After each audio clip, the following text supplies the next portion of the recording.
Hello tout le monde! Toujours dans la lignée des pâtisseries classiques, je vous montre aujourd'hui comment réaliser une charlotte aux poires.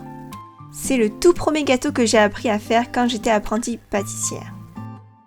Pour noter les ingrédients, mettez la vidéo en pause, ou sinon vous pouvez aussi les retrouver en description et sur le site.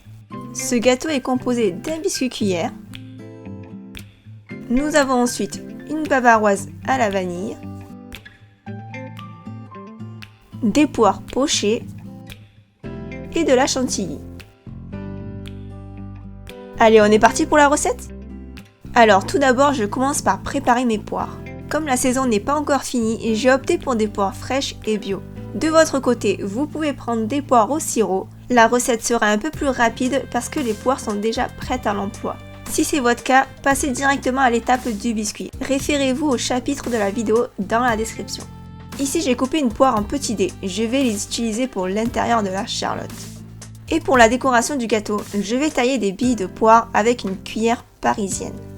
Je vais en faire tout d'abord quelques-unes avec la peau.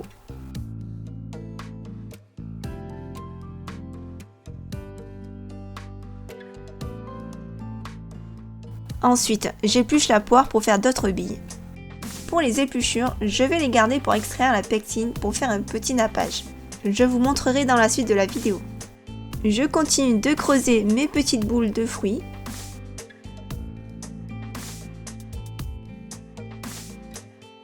Voilà, tous mes morceaux de poire sont faits, je vais les pocher maintenant. Dans une casserole, je mets 50 g de sucre, je verse 100 g d'eau, j'ajoute un morceau de gousse de vanille déjà égrené et séché, c'est juste pour parfumer le sirop. J'ajoute mes billes de poire, puis je laisse cuire pendant une vingtaine de minutes à petite ébullition.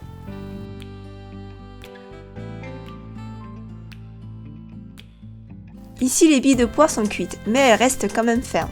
Tout dépend de la maturité de vos poires, donc adaptez le temps de cuisson selon le mûrissement du fruit. Je les enlève du sirop et les laisse refroidir dans un plat. Ensuite, je fais pareil pour les cubes de poire. Je rajoute la même quantité de sucre et d'eau avant d'ajouter les poires.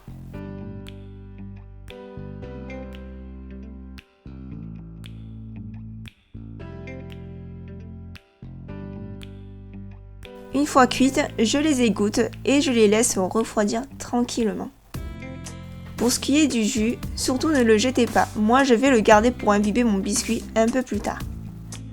J'en ai bientôt fini avec les poires, je m'occupe juste des épluchures. Je les fais mijoter dans une petite casserole avec un peu d'eau et un filet de jus de citron pendant une trentaine de minutes. Ça va extraire la pectine qui est un gélifiant naturel du fruit. Ensuite, je filtre le jus et je presse les peaux pour bien récupérer au maximum de pectine. Je reverse le liquide dans la casserole, j'ajoute un peu de sucre.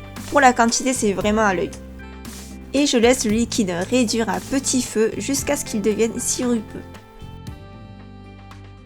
Voilà, je le laisse de côté et on passe au biscuit cuillère. Pour commencer, j'ai l'habitude de peser tous les ingrédients à part. Donc, en premier, je fais monter les blancs en neige.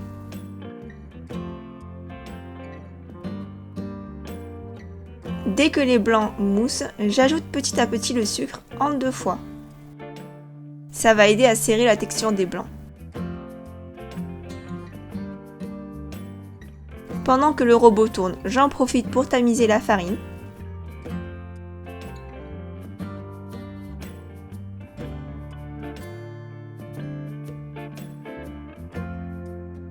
Je repasse à la meringue.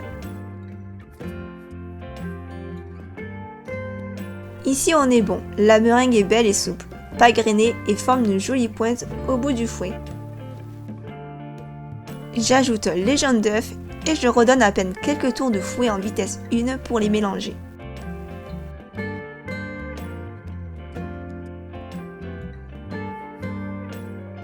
Voilà, juste comme ça, les blancs ne sont pas retombés donc on est bon.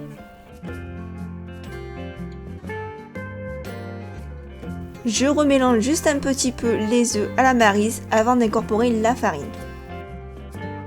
Je la verse en pluie par-dessus.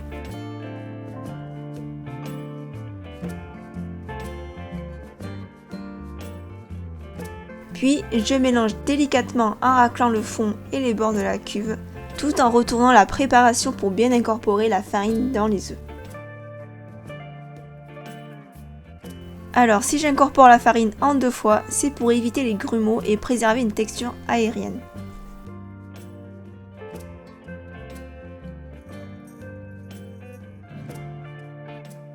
Le biscuit est prêt, je passe au pochage, mais juste avant, je vais préparer mes gabarits. J'ai choisi un cercle de 18 cm de diamètre, ça équivaut à un entremets pour 6 personnes. La hauteur du cercle est de 4,5 cm. Pour la charlotte, on a besoin de pocher une cartouchière, c'est-à-dire la bande de biscuit qui fait le tour du gâteau. Pour connaître la longueur totale qu'il me faut, je multiplie le diamètre du cercle par pi. Du coup, 18 cm x 3,14 est égal à 56,5 cm. Comme mon four n'est pas assez grand, je vais faire 2 bandes de 30 cm avec une hauteur de 5 cm pour avoir un peu de marge.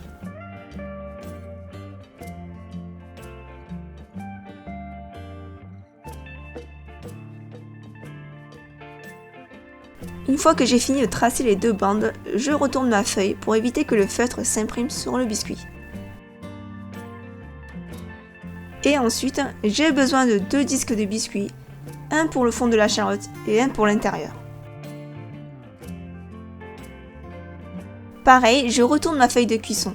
Pensez à le faire, surtout si vous utilisez un marqueur non alimentaire. Avoir des gros traits de marqueur imprimés sur les biscuits après cuisson, ce n'est pas forcément génial. Allez, je vais pocher ma cartouchière. J'ai utilisé une douille ronde unie de 0,8 mm pour avoir des bâtonnets fins. Vous pouvez prendre une douille un peu plus grosse, ça ira aussi. Pour ce qui est de la poche à douille, si vous n'êtes pas à l'aise avec, je vous mets en lien une vidéo tutoriel juste en haut à droite de cet écran et dans la description. Je poche les bâtonnets en diagonale en laissant un micro-espace entre chaque. À la cuisson, la pâte va légèrement gonfler et les faire fusionner ensemble. Le fait de laisser un espace, ça permet d'avoir un joli visuel avec des formes bien distinctes. Et sinon, le pochage en diagonale, c'est juste pour donner un peu de dynamisme à la charlotte. Vous pouvez très bien faire des traits droits. Ensuite, pour les disques, je positionne la douille à environ 1 cm au-dessus de la plaque et je fais couler le biscuit en commençant par le milieu pour aller vers l'extérieur, comme si je dessinais un escargot. Et je m'arrête juste avant la ligne, en sachant que ces 2 disques de biscuits seront à l'intérieur de la charlotte et la bande de cartouchière autour. Donc, on laisse un peu d'espace.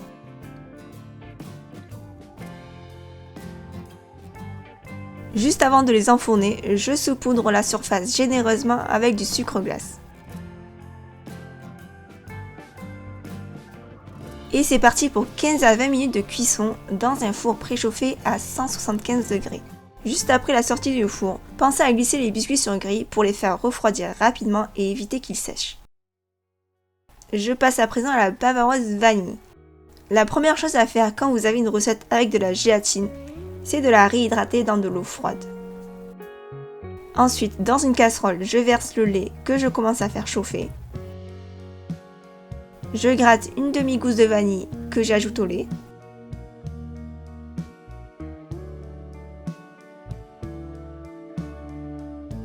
Juste à côté, je fais blanchir les jaunes d'œufs avec le sucre.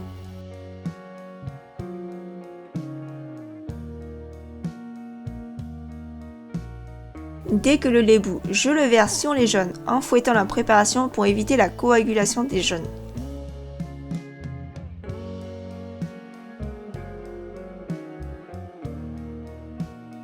Et je retransvase le tout dans la casserole, toujours en remuant le mélange. Je corne au passage mon bol.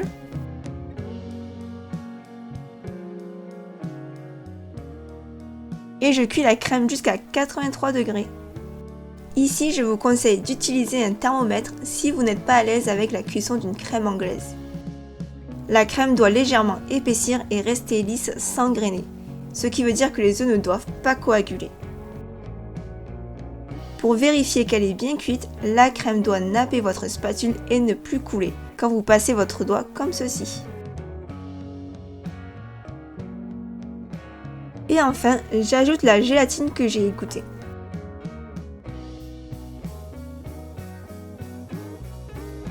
Je débarrasse la crème anglaise dans un plat. C'est tout à fait normal que la crème est liquide, ne vous inquiétez pas. La gélatine fera son travail, je vous rassure. Je filme au contact et je mets la crème au frais pour que sa température descende jusqu'à environ 30 degrés. C'est une petite quantité, ça va rapidement refroidir. Donc j'en profite pour monter la crème liquide au batteur.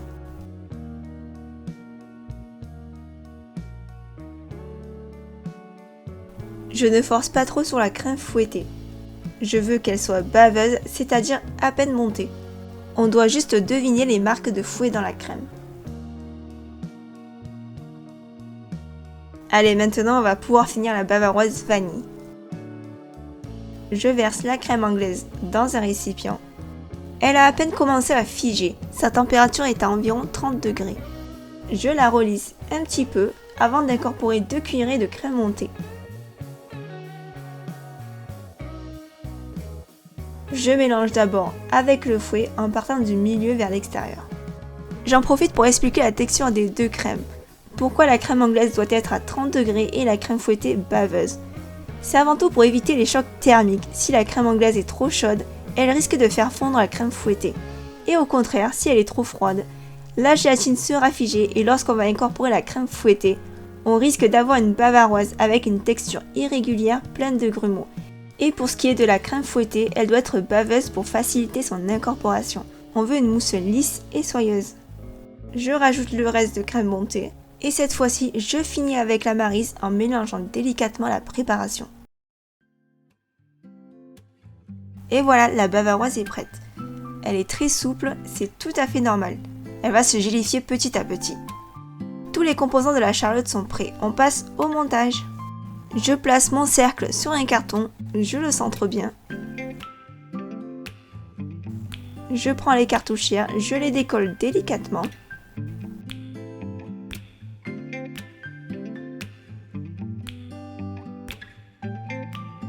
Si la bande de biscuits se sépare, comme c'est mon cas ici, ce n'est pas très grave.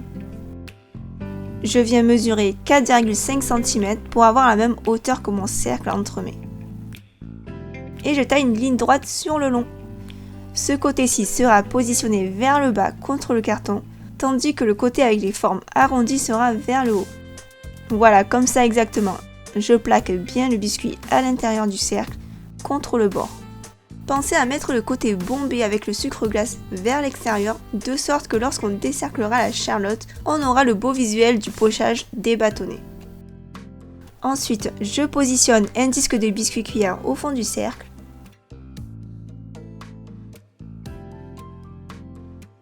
Je prends le sirop des poires poché que j'ai fait en début de vidéo et j'imbibe généreusement le biscuit.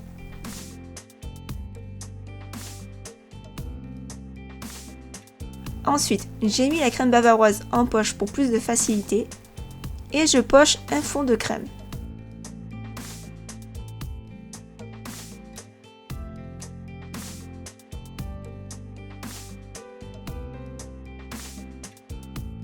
Je dépose par-dessus les cubes de poire un peu partout.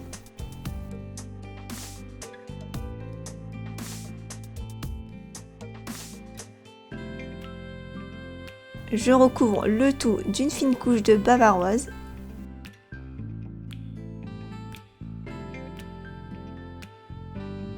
Puis je dépose le second disque de biscuit cuillère.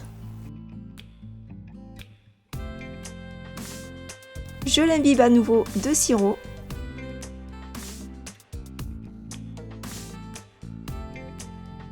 Et je finis par la bavaroise.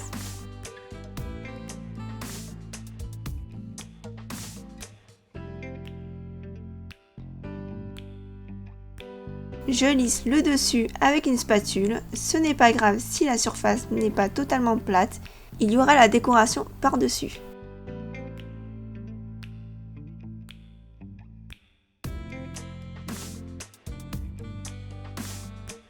Une fois que c'est fini, je place la charlotte pendant 2 heures au congélateur.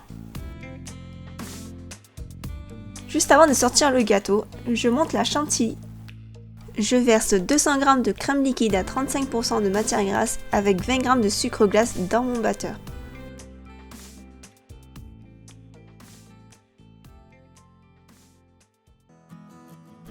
Pour la décoration, c'est vraiment comme vous le souhaitez, laissez libre cours à votre imagination. C'est un bon entraînement pour essayer différentes douilles et techniques de pochage. D'ailleurs, si vous êtes curieux et curieuse, je vous invite à aller faire un tour sur mon site pour voir ma toute première Charlotte que j'ai faite en tant qu'apprenti. La décoration n'était pas terrible et avec les années de pratique et de travail, je me suis beaucoup améliorée. Donc, si vous débutez en pâtisserie, je vous conseille de prendre des photos, vous verrez votre évolution au fil du temps. Avant de mettre les billes de poire, je vais les napper avec le jus de pectine que j'ai extrait des épluchures. Ça évitera qu'elles sèchent et s'oxydent trop vite.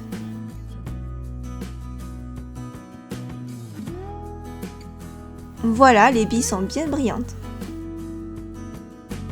Je les place un peu aléatoirement.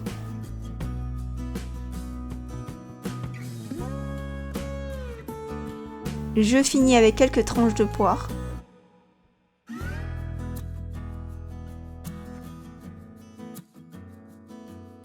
Et je rajoute une petite compote que j'ai faite en mixant le reste des cubes de poire cuite.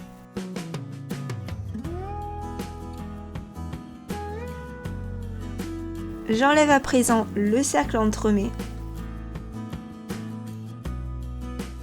Et voilà, la Charlotte aux poires est terminée. J'espère que la vidéo vous donnera envie de pâtisser votre Charlotte aux poires ou aux fruits.